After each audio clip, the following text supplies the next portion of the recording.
Hello, welcome to the City of San Jose's cybersecurity training on AI risks. During this training, you will learn about a few security risks that AI poses for the city, including hyper-targeted phishing and deepfakes. You will learn how to identify these risks and how to respond appropriately. There will be a short quiz in the middle of this training to test your skills in identifying AI-generated threats.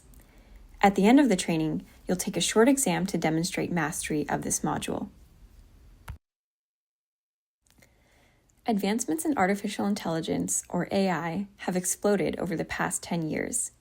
AI has become part of virtually every aspect of our daily lives and is now also widely available for anyone to use through consumer tools like ChatGPT, DALL-E, and others. AI is also becoming a powerful tool in the arsenal of threat actors.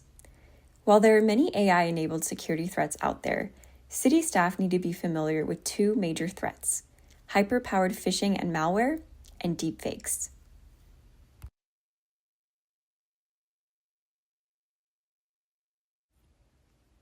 AI has supercharged familiar old threats like phishing and malware. As a reminder, malware is a malicious software installed by a bad actor onto city networks. As the city expands its use of AI, machine learning models represent a new vulnerability that threat actors can potentially use as an entry point for malware. For example, cybercriminals can poison machine learning systems by exposing them to bad data. If the model is trained on too much bad data, it could start malfunctioning.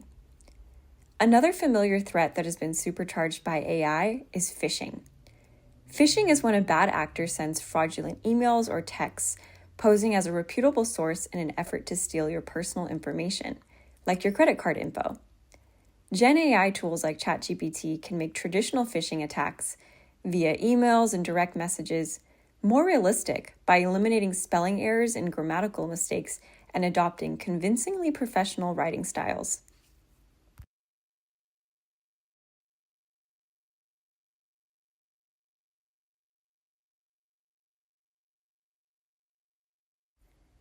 For example, let's say that a bad actor wanted to target our city privacy officer, Albert Gahami, in a phishing attack.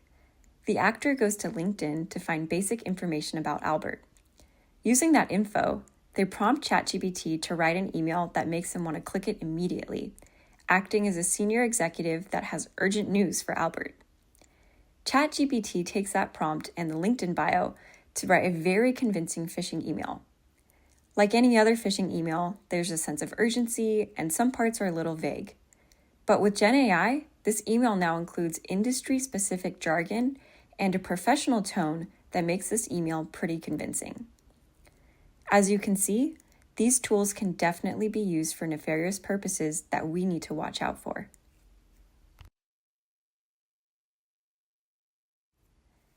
As always, remember the fundamentals of protecting yourself against security risks. Check the email address for misspellings, reach out to the person separately to confirm it was them who actually sent it, and inspect the hyperlink before clicking. Most of this is common sense, but be prepared that new threats might be a bit harder to recognize.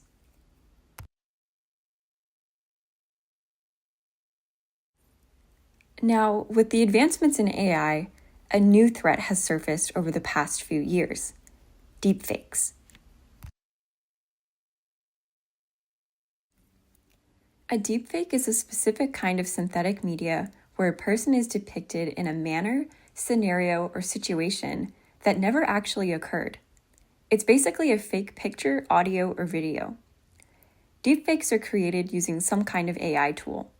And there's a good chance that you've seen deepfakes before on social media platforms like Twitter or Facebook.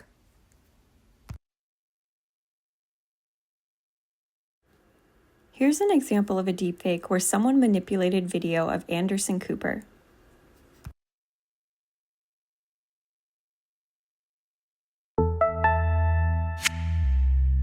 Second youngest son.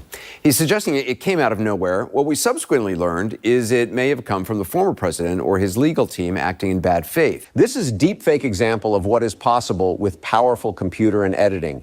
It took around 72 hours to create this example from scratch using extremely powerful GPU.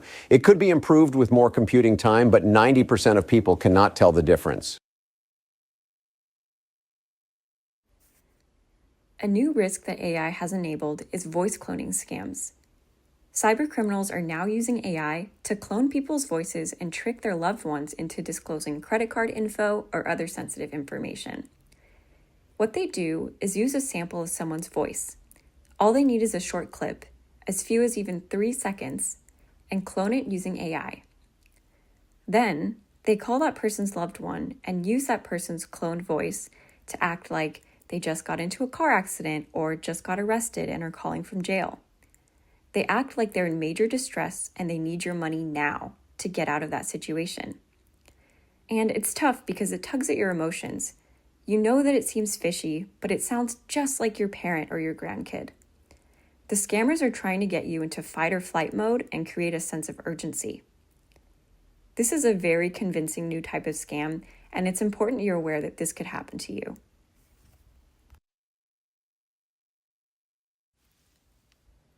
Voice cloning scams can be difficult to recognize in the moment because the scammers are trying to minimize your rational thinking and play on your emotions. But there are some measures you can take to protect yourself. First, you can prevent the issue by not taking calls from unknown parties. If you don't recognize a phone number, don't pick up. They can leave you a voicemail if it's important. By the way, your voicemail message can be used by scammers to clone your voice. Consider using the default message if you aren't already. If you do pick up a call from an unknown number, let the caller speak first. Don't offer up your voice immediately, because they could be recording you to clone your voice later. A strategy recommended by experts is to establish a code word with your loved ones so that if you ever get a suspicious call from their voice, you can ask for the code word. If they can't say it back to you, then there's a good chance that it's a scammer. Another thing you can do if you receive a suspicious distress call from a loved one is to hang up that call and call the loved one directly on their usual phone number to verify that it's real. Voice cloning scams can be an intimidating new threat, but there are steps that we can take to protect ourselves.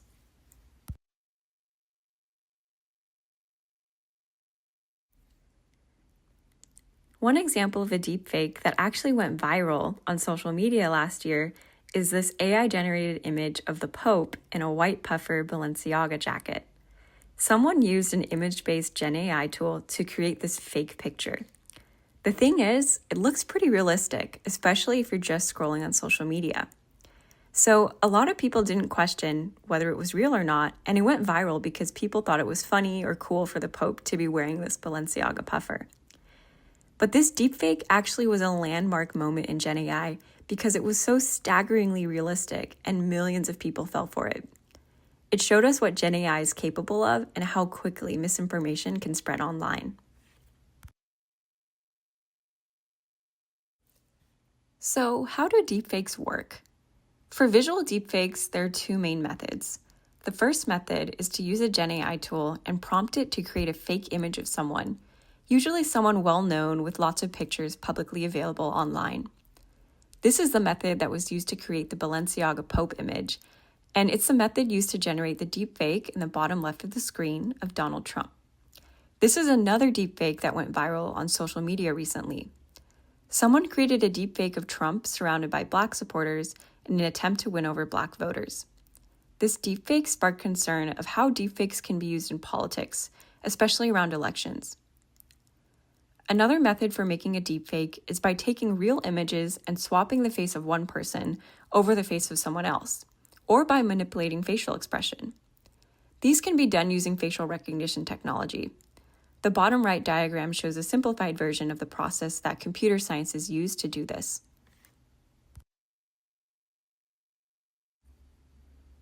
Given that deepfakes will likely increase in the future, it's important that we're able to recognize when content is fraudulent.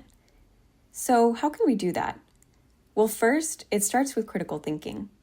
We need to ask ourselves some common sense questions like, who is sharing this video? What are their reasons for doing so? Do they have anything to gain from this content? We also should be asking, what is the original source? If it's a video of a government official posted by a non-government account, be wary that the video may not be legitimate. Also, when and where was the video taken? Is the person saying something that you would never expect them to say? Do those facts make sense, given everything else that you know? If the answers to these questions aren't adding up, that's a red flag that this could be fraudulent.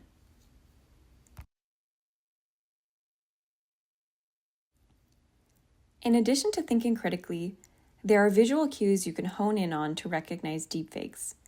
Because the tech isn't perfect, there will often be abnormal body movements or glitches in speech or appearance. The deepfake might look different or inconsistent with other videos or pictures that you've seen of that person before. And always check the source of the content. If it's suspicious or unknown, that should make you wonder if it's authentic or not.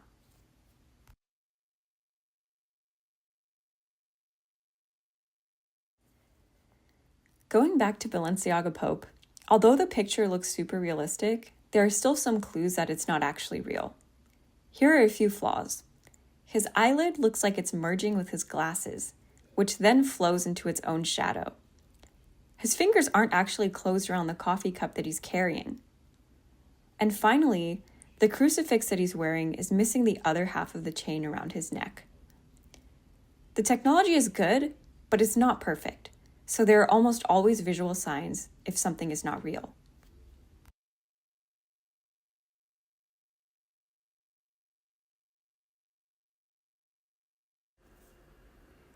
In talking about risk, it's difficult to touch on the topic of deepfakes without mentioning the growing problem of deepfake pornography.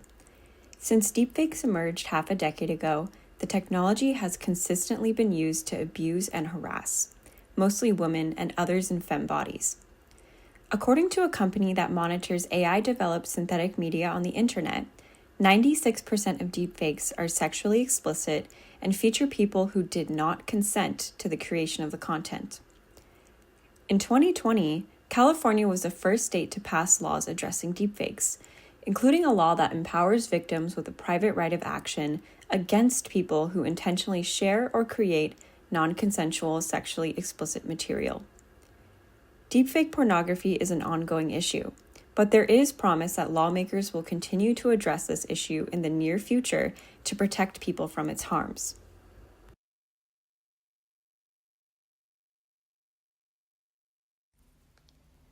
AI and technology more broadly will continue to evolve, and we need to be prepared to meet and protect against new risks, be it phishing, malware, or deepfakes. Cybersecurity is everyone's responsibility, and it's important we each stay informed and alert to maintain our security.